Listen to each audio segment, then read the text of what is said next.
Hi there, Tad Hargrave from marketingforhippies.com. This video is about calls to action.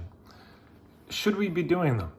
I see it's a very commonly accepted bit of wisdom that there always needs to be a call to action. And I just want to invite us to pause on that. Because often call to action means a call to buy. Yeah?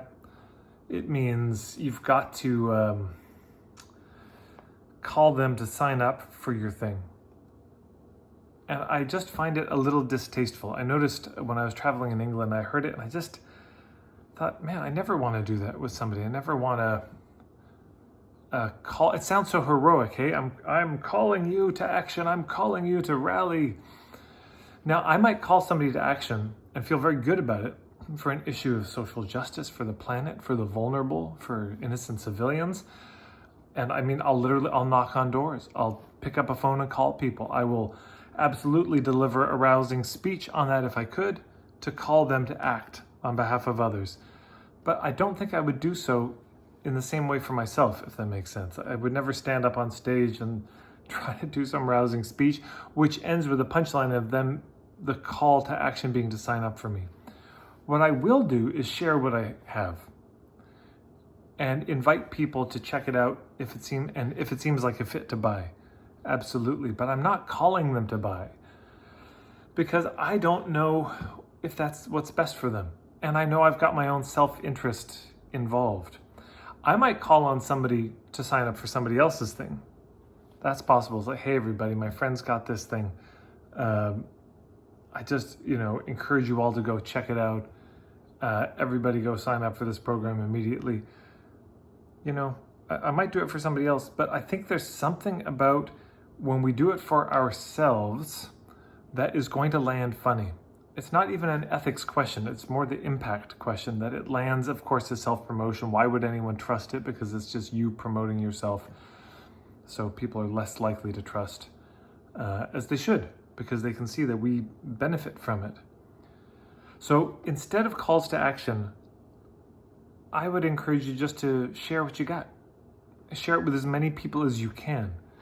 And then, make invitations. But I don't even think the invitation is always to sign up. The invitation might just be, if you have any questions, let me know. If you want to learn more about it, go here. Or if this is the place where they go to learn more about it, it's like, if this feels like a fit, here's how you would sign up.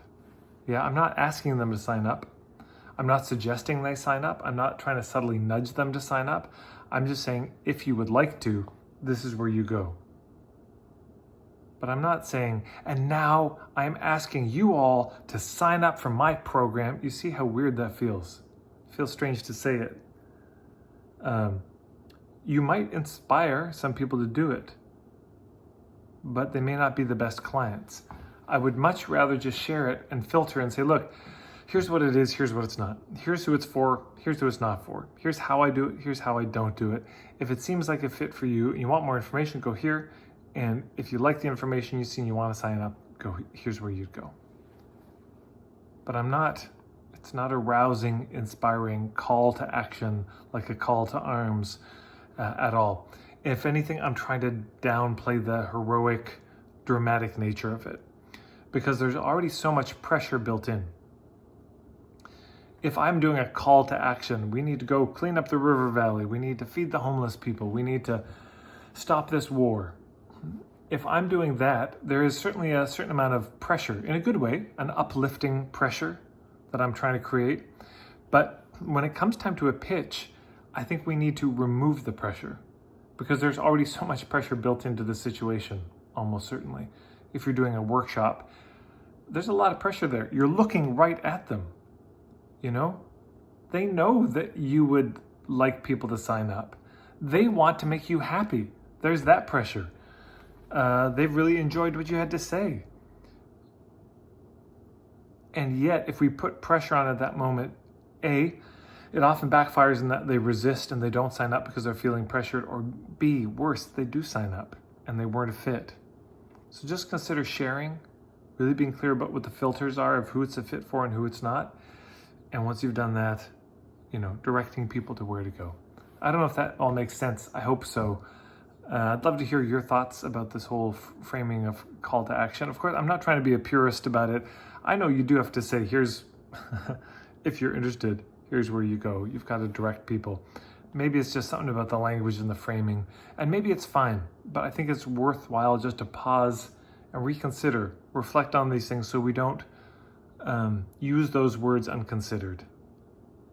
There you go. Thanks so much for watching this. Thanks to everybody who shares these videos in your Facebook groups and your little discussion threads. Thanks to everyone who likes these videos. It's a big help. And feel free to check out more stuff at marketingforhippies.com.